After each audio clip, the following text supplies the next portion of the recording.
अथ Bhagavad Gita, now Bhagavad Gita, chapter 9,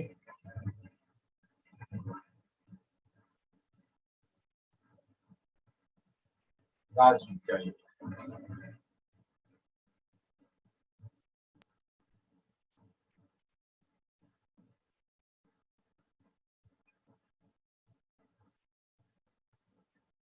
Krishna Arjun को कहते हैं कि मैं तुम्हें वो विद्या बताऊंगा जिसको जानने से मुक्त हो जाते हैं। किससे मुक्त हो जाते हैं? जो भी अशुभ है। श्लोक 2 में ये बात आती है। दूसरे श्लोक के में ये जो बात है, इसी से इस चैप्टर का नाम है राज विद्या योग।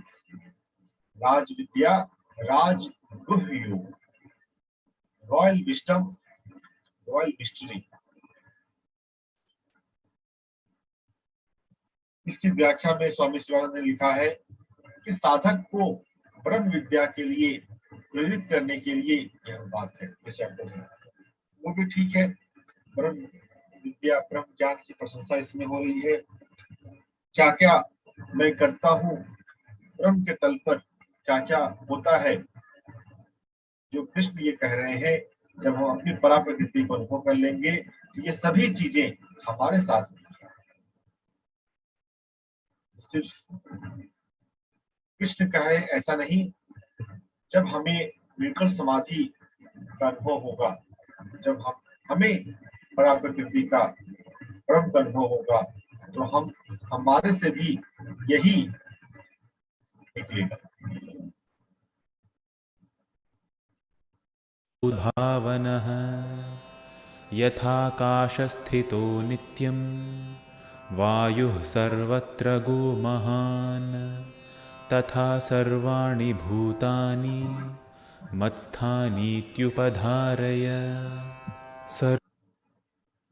जैसे आकाश में वायु है, जो एयर है, वो एयर स्पेस के अंदर है, लेकिन फिर भी ये स्पष्ट रूप से तो नहीं है। अगर हम थोड़ा चिंतन मनन करें तो पता चलता है कि ये वायु जो है ये तो आकाश के अंदर है, आकाश में स्थित है। वैसे ही सभी जीवों को मैं धारण करता हूँ, सभी जीव मेरे में रेस्ट करते हैं, मेरे अंदर है। लेकिन इसके लिए हमें ऑब्जर्वेशन चाहिए। अभी थ्योरी चल रही है, या हमें महसूस भी हो। साधना अधिक जरूरी है, ध्यान में बैठना अधिक जरूरी है, ताकि हम ये अनुभव की बातें हैं। हमें हमारी साधना कभी उस स्तर पे पहुंचे जब हमें ये महसूस हो कि सभी जीव ब्रह्म में है, सभी जीव ब्रह्म से ही आते हैं। श्लोक में आया था, ब्रह्म से ही सब कुछ आते हैं और ब्रह्म में ही जाते हैं। अव्यक्त से ही व्यक्त प्रकट होता है, और व्यक्त जो है, व्यक्त दुनिया, दिखने वाली दुनिया जो है, वो फिर अव्यक्त में ही मर्ज हो जाती है। सर्वभूतानि कौन्तेय प्रकृतिं यान्ति मामिकां कल्पक्षये पुनस्तानि कल्पादौ विसृजाम्यहम्। सभी जीवों को मेरी प्रकृति ही धारण करती है। कल्प की आदि में मैं उनका सृजन करता हूँ, और कल्प के अंत में मैं उनका क्षरण करता हूँ। मुझसे वो निकलते हैं और फिर मुझ में मर्ज हो जाते हैं। Physical world comes from the non-physical and ultimately it merges into non-physical. कल्प की आदि और कल्प की शुरुआत, इसी को ब्रह्मा का दिन और ब्रह्मा की रात कहा गया है। पिछले श्लोक में देखा था, जिसका हिसाब किताब बहुत जगह पे आता है कि 1 लाख अर्थ ईयर, ये 1 लाख है, ये तो भगवद गीता में नहीं दिया हुआ है। लेकिन हाँ, वो टाइम पीरियड अलग है, यह बात बिल्कुल ठीक है। प्रकृतिं स्वामवष्टभ्य विसृजामि पुनः पुनः भूतग्राममिमं कृत्स्नमवशं प्रकृतेर्वशात्। प्रकृतिम स्वाम वष्टभ्य विसृजामि पुनः पुनः, ऐसा ही श्लोक आया था ज्ञान योग के अंदर। यदा यदा ही धर्मस्य ग्लानिर्भवति भारत अभ्युत्थानाय धर्मस्य विसृजामि पुनः पुनः। वहां भी था कि मैं बार बार आता हूँ जब जब धर्म की हानि होती है और धर्म का निर्माण करना होता है। जो जीवन का जो प्रिंसिपल है वो जब उसको भूल लगते हैं और फिर ये सृष्टि स्टेबल नहीं रहती, तो उस धर्म को मेंटेन करने के लिए, बढ़ाने के लिए मैं आता हूँ। यहाँ भी कुछ वैसी बात है कि पुनः पुनः मैं सृजन करता हूँ। बार बार क्यों सृजन करना पड़ता है? क्योंकि एक बार में हम परफेक्शन में तो जल्दी नहीं पहुंच पाते।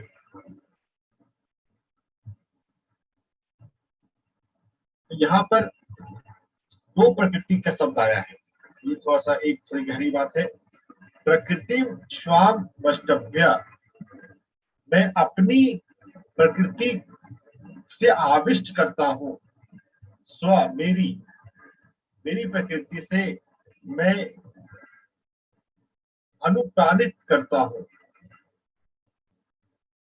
भूत ग्राम इम कृतष्णम अवशम प्रकृति वशात, ये सभी जीव जो है वो अवश्य है, वो प्रकृति के वश में है। एक तो मेरी प्रकृति की बात आई यहाँ पर, और एक है प्रकृति। जो जीव है वो प्रकृति के वश में है।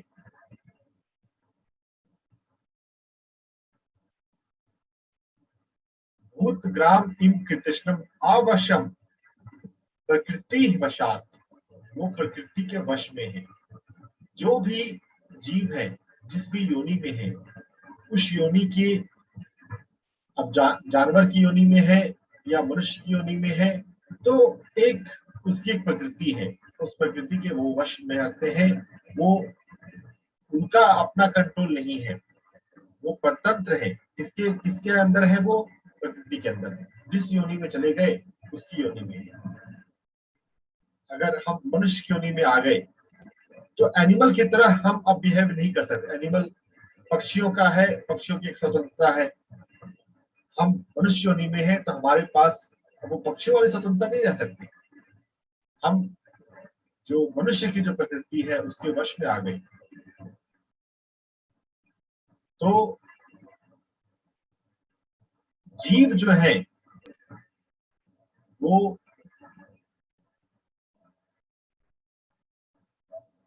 अवश्य, मैं अपनी प्रकृति से उनका सर्जन करता हूँ, और ये जीव परतंत्र है प्रकृति की। अपने नेचर को, अपनी मूवमेंट के स्कोप को जानते हुए हम परेशान नहीं होते। अगर हम समझ लें कि हम, हमारे वश में क्या है, हम क्या कर सकते हैं और क्या नहीं कर सकते हैं, तो फिर जीवन में हम परेशान नहीं होंगे। अपने range of movement, range of action की पॉसिबिलिटीज को जानना, यह एक बात जरूरी है। हम प्रकृति के वश में हैं, यह बात हम जाने। फिर है ना चा माम तानी कर्माणि निबंधति धनंजया, इस सृष्टि का सर्जन करते हुए भी मुझे कोई कर्म नहीं बांधते। अगर हम कुछ बनाते हैं, जिस भी प्रोफेशन में हम हो, जो भी हम काम करते हैं, जो भी हम कर्म करते हैं, उससे हम बन जाते हैं। लेकिन यहाँ पर भगवान कह रहे हैं कि मुझे कर्म नहीं बांधते। क्यों नहीं बांधते?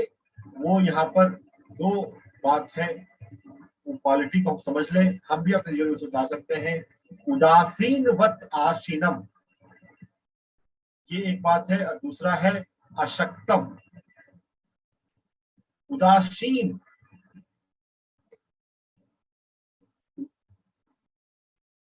अलूफ, हम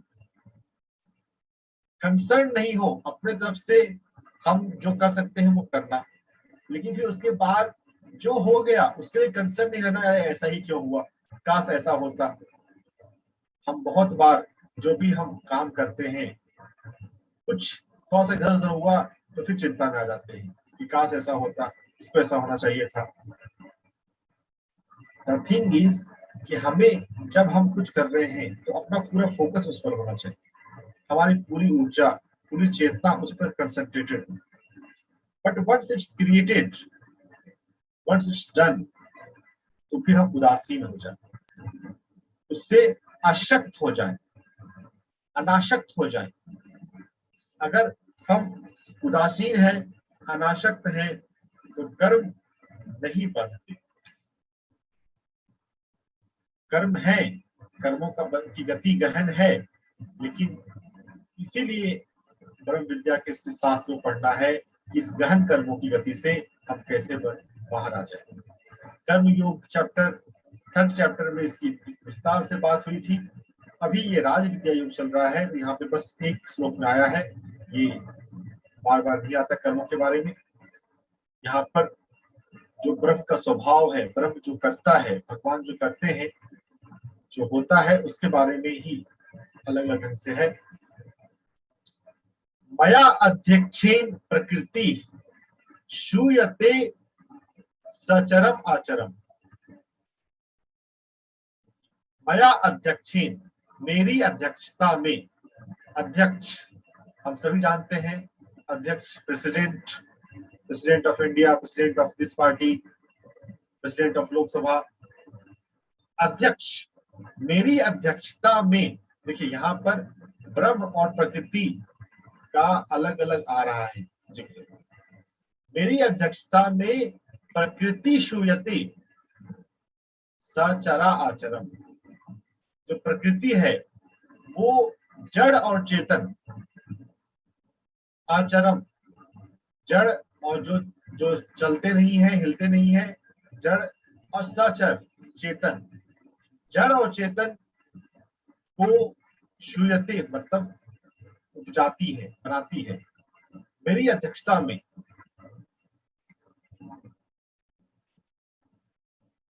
तो ये यहाँ पर इंटरेस्टिंग बात और आ गई। हम प्रकृति पहले भी हमने देखा आर्ट में कि मैं अपनी प्रकृति से आविष्ट करके सृजन करता हूँ और फिर वो अपनी प्रकृति में के वश में होते हैं।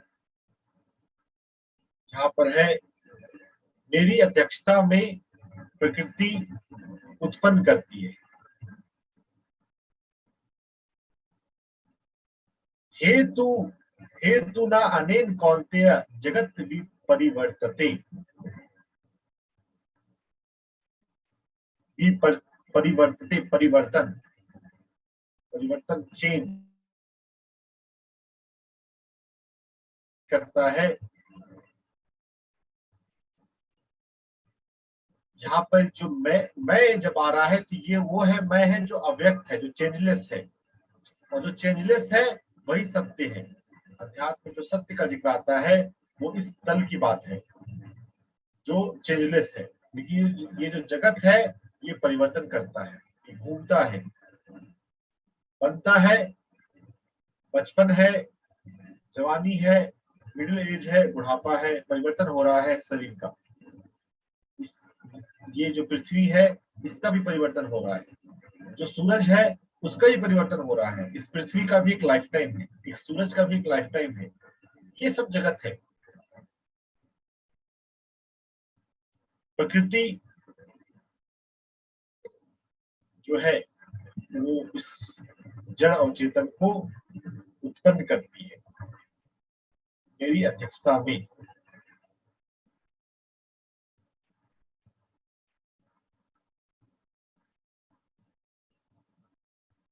तो हम प्रकृति को भी समझें और प्रकृति से भी ऊपर जो ब्रह्म है उसको भी समझे। ये जो परिवर्तनशील जगत है, ये जो परिवर्तनशील शरीर है, इससे हम ऊपर उठना सीखें पहले। अब जानन्ति मां मूढ़ा मानुषीम तनुमाश्रितम। जो नहीं जानते वो मूढ़ मुझे मनुष्य समझते हैं और मुझे मेरे तनु स्वरूप, मेरे लघु स्वरूप, तनु मतलब छोटा, मेरे इस छोटे मनुष्य स्वरूप को आश्रित हो जाते हैं। अगर मनुष्य शरीर पे आश्रित हो जाएंगे तो क्या करेंगे? उस शरीर की फोटो लगा लेंगे और उसको पूजते रहेंगे। मेरा परम भाव जो है, जो कि भूत महेश्वर है, इस महान ईश्वर, वैसे पॉपुलर सोशल थिंकिंग में महेश्वर कर दिया जाता है लॉर्ड शिवा को, जो डिस्ट्रक्शन के सिंबोलिज्म है। यहाँ पर देखिए, जब पर ब्रह्म की बात जब आ रही है तो वो बनाने वाला भी है और संहारक भी है। यह भूत महेश्वर में सारी बातें आ गई कि परम भाव को नहीं जानते, जो मूढ़ है वो मेरे परम भाव को नहीं जानते, वो मेरे छोटे शरीर को आश्रित हो जाते हैं। इसका एग्जाम्पल आपको सोसाइटी में बहुत जगह मिल जाएगा। लगा लिया कृष्ण का फोटो या मूर्ति और फिर कर रहे हैं भजन कीर्तन मंत्र जाप। तो ये मूढ़ का स्वभाव है, वो नहीं जानते हैं परम भाव को। अगर हम गीता पढ़ रहे हैं, अगर हम जानने की ओर अग्रसर हो रहे हैं, अभी जान तो हम अभी भी नहीं रहे, अभी हमें परम भाव कहाँ पता चलता है? अभी तो हम सिर्फ उसकी थ्योरी जान रहे हैं कि हाँ ऐसा भी कुछ है। अगर हम अभ्यास योग में, ध्यान योग में आगे बढ़ते रहेंगे तो देर सवेर इस परम भाव को जान ही जाएंगे। जो मेरा महेश्वर स्वरूप है, मेरा जो परम भाव है, उसको मूढ़ नहीं जानते। तो हम मूढ़ ना बने रहें, सिर्फ कृष्ण के शरीर को, कृष्ण के चित्र को, कृष्ण को की मूर्ति को, कृष्ण को ना समझें सब कुछ। जो व्यक्त के पीछे जो अव्यक्त है उस पर हमारा अटेंशन हो। सगुण के से पीछे जो निर्गुण है। 9-11 में जो परम भाव की बात आई, उसी को थोड़ा सा अलग ढंग से कर देते हैं 9-12 में कि मोघ आशा मोघ कर्माना मोघ ज्ञाना विचेतसा। जिसके पास चेतना नहीं है, जो अज्ञानी है, जो व्यर्थ आशा करते हैं, व्यर्थ के कर्म करते हैं, वो राजसी आसुरी प्रकृति से मोहित हो जाते हैं। उनको समझ में नहीं आता वो क्या कर रहे हैं। दुनिया में बहुत सारे ऐसे लोग हैं, बस जीवन जी रहे हैं, क्यों जी रहे हैं पता नहीं। व्यर्थ की आशा, लाइफ में ये हो जाए, वो हो जाए, हीलिंग हो जाए, प्रमोशन हो जाए, शादी हो जाए, अलग अलग आशाएं बांध लेते हैं। जो जिनके पास चेतना नहीं है, जो मूढ़ है, वो ऐसा करते हैं, राशि प्रकृति, आसुरी प्रकृति से मोहित हो जाते हैं। ये वार्निंग के रूप में है, याद रखने के लिए उतना हमारा जरूरी नहीं है। हमारे याद रखने के लिए जरूरी है वो ऑब्जेक्ट को समझना, परम भाव को जानना की बातें हैं।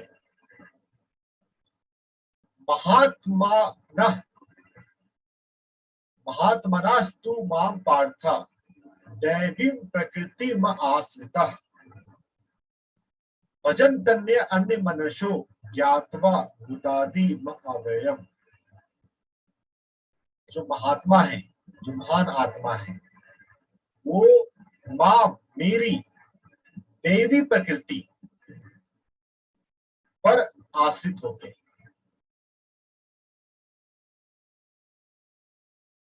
डिवाइन कॉन्शियसनेस उस पर आश्रित होते हैं। अन्य मन, यानी ऐसा मन जो नहीं भटकता,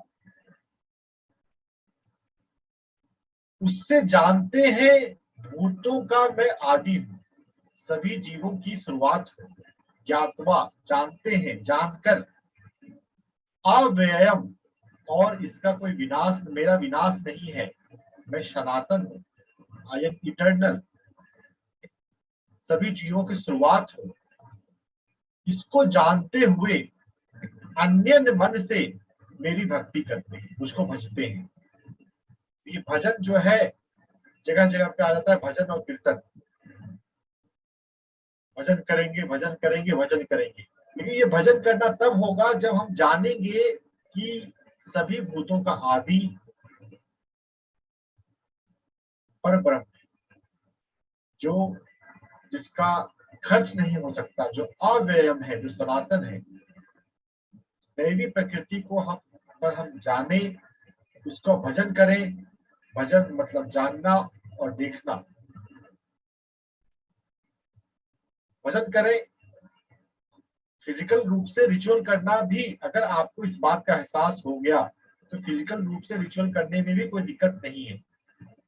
द थिंग इज कि वो सिर्फ ऊपर ऊपर से आचरण ना हो, सिर्फ ऊपर से व्यवहार ना हो, भीतर हमें कुछ समझ में नहीं आ रहा है, बस हम मैकेनिकल वे में किए जा रहे हैं। अगर समझ में आ गया हो उसके बाद करने में, तो वो भी एक भक्ति है। ज्ञान वालों, ज्ञानी की भक्ति, अगर भक्ति करनी ही हो तो ज्ञानी की भक्ति करें, जानते हुए करें कि दैवी प्रकृति को जानते हुए सभी भूतों की आदि मैं हूं और मेरा कोई विनाश नहीं है। हम शरीर पर, तनु, मनुष्य शरीर पर आश्रित ना हो जाए। अगर हम शरीर को ही, जो दिखने वाला है, स्वरूप है, उसको ही अगर हम कृष्ण समझते हैं तो फिर हम मूढ़ हैं। फिर हमारी भक्ति जो है वो नहीं ठीक से होगी। भक्ति जो महात्मा है वो मेरी देवी प्रकृति को जानते हैं और उस पर आश्रित होते हैं। हम जो भी कर रहे हैं, सब करने की शुरुआत उस देवी प्रकृति के अवेयरनेस के साथ, करने का अंत सरेंडर के साथ, धन्यवाद के साथ हो तो कोई बात है। हम भजन कर लें, मंत्र पढ़ लें, और लेकिन फिर मन में, भजन करते करते भी मन में चल रहा हो कि अभी दुकान पे जाना है, अभी उससे पैसे लेने हैं, तो अन्य मन नहीं हुआ। अन्य मन की बात है, आपका मन और कहीं ना जाए। तो अन्य मन भी तभी हो सकता है जब हमारे पास हमारी जो साधना है, जो ध्यान अभ्यास है, वो परफेक्ट हो। अगर भजन करते हुए आपका मन इधर उधर जाता है तो फिर अभी आप भजन करना छोड़ दें, ध्यान अभ्यास के साथ है, अपने मन को एकाग्रचित करना सीखें। यह सब बातें आती हैं राज विद्या योग में। चिंतन मन करते चले, आगे बढ़ते चले, उस पर ब्रह्म को जाने जिसका कोई नाश नहीं है। ये ब्रह्म और पर ब्रह्म कुछ अलग अलग नहीं है, लेकिन ब्रह्म बोलने पे भी बहुत जगह पे हम ब्रह्मा को समझ लेते हैं, बहुत लोग समझ लेंगे। ब्रह्मा जो है, जो चार मुख वाले ब्रह्मा है, कमल पर बैठे हुए हैं, तो वो ना समझे इसलिए पर ब्रह्म कहा गया है। नहीं तो फंक्शनल रूप से अगर आपके भीतर वो ब्रह्मा का चेहरा, वो चित्र नहीं आता है तो आप ब्रह्म भी कह सकते हैं। ब्रह्म और परम ब्रह्म के बीच में कोई चाइना वॉल नहीं है। ये समझने के लिए अलग अलग किया जाता है। अगर आपके पास ब्रह्मा का स्वरूप नहीं आता है तो आप ब्रह्म भी कह सकते हैं। अगर ब्रह्मा का स्वरूप आता है तो फिर पर ब्रह्म कहें, ब्रह्म ना कहें, क्योंकि ब्रह्म लोक की भी पुनरावृत्ति है। जो ब्रह्मा स्वरूप को हम जानते हैं, फोटो देखते हैं, पुष्कर में ब्रह्मा जी का मंदिर है, अगर हम वो देवता समझते हैं ब्रह्म से मतलब, तो फिर पर ब्रह्म शब्द यूज करें, पर ब्रह्म के रूप में समझें। ये सब गहरी बातें हैं। ध्यान में हम गहन ध्यान में उतरे तो फिर यह सब बातें पूरी तरह समझ में आ सकती है। अभी तो हम सिर्फ शब्दों पर मनन कर रहे हैं। ये पूरे जीवन में भी अगर हमको ये भगवत गीता पूरी तरह से रियलाइज हो जाए, देखिए श्लोक को कंठस्थ करना तो मुश्किल बात नहीं है, थोड़ा सा समय लगाएंगे तो हो जाएगा। श्लोक को कंठस्थ करने से अधिक जरूरी है कि हम उसके भाव को अपने भीतर से रियलाइज कर लें और उसको जिए, हमें उसका स्मरण हो। आगे के श्लोक में आएगा सतत स्मरण, सतत भजन। ऐसा नहीं है जिस समय हम दिया बाती जलाएं, आरती करें, सिर्फ उसी समय स्मरण। Constant remembrance of divine nature, divinity, divine consciousness, not the divine form of one avatar, one God. हम अपने आप को शरीर समझते हैं तो हम अपने भगवान को भी शरीर ही के लेवल में मानते हैं। ना तो हम शरीर हैं और ना ही कृष्ण शरीर है। शरीर के रूप में प्रकट हुए थोड़ी सी लीला करने के लिए, थोड़ा सा कहानी लिखने के लिए। कैसे भगवत गीता लिखी जाती है अगर वो शरीर में प्रकट नहीं होते तो? कैसे इतना बड़ा महाभारत बनता है? लेकिन वो तनु स्वरूप है। हम उस शरीर के पीछे जो अव्यक्त है उसको महसूस करें तो हम कृष्ण की भक्ति में जो जाते हैं, कृष्ण के अव्यक्त स्वरूप को भी तभी महसूस कर सकेंगे जब हम अपने स्वयं के अव्यक्त स्वरूप को महसूस कर सकेंगे, नहीं तो मुश्किल है। ध्यान में जब आपका मन शांत और शून्य हो जाता है तो अपने आपकी जो सूक्ष्म प्रकृति है उसके अवेयरनेस में रहे। इस शरीर को धारण करने से पहले मैं किस स्वरूप में था, उस स्वरूप के अवेयरनेस में जाए। जब कभी चले जाएंगे तब जो राज विद्या योग है वो आपको समझना शुरू होगा। अभी तो हम सिर्फ शब्द चल रहे हैं। शब्दों को सुनते हुए मैंने भगवत गीता को समझ लिया, ऐसी नादानी ना करें। अभी तो भगवत गीता देखना सुनना शुरू किया है, उसको पूरी तरह से समझना और जीना ये अभी मुफ्त लग सकता है। अपनी साधना की बारीकियों में उतरे।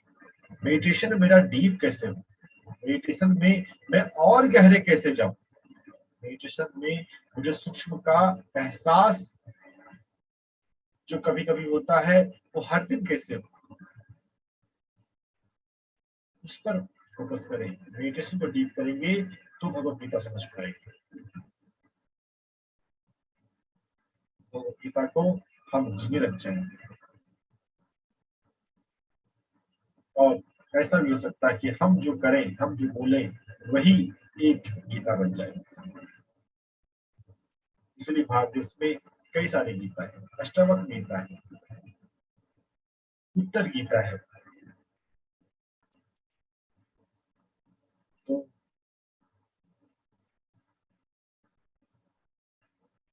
ध्यान, साधना, स्पिरिचुअल अवेयरनेस पर विशेष फोकस रखें, धीरे धीरे आगे बढ़ते रहें, तो जल्दबाजी ना करें। जल्दी का काम ये मुहावरा है, आप सभी जानते हैं, पूरा बोलने की जरूरत नहीं है।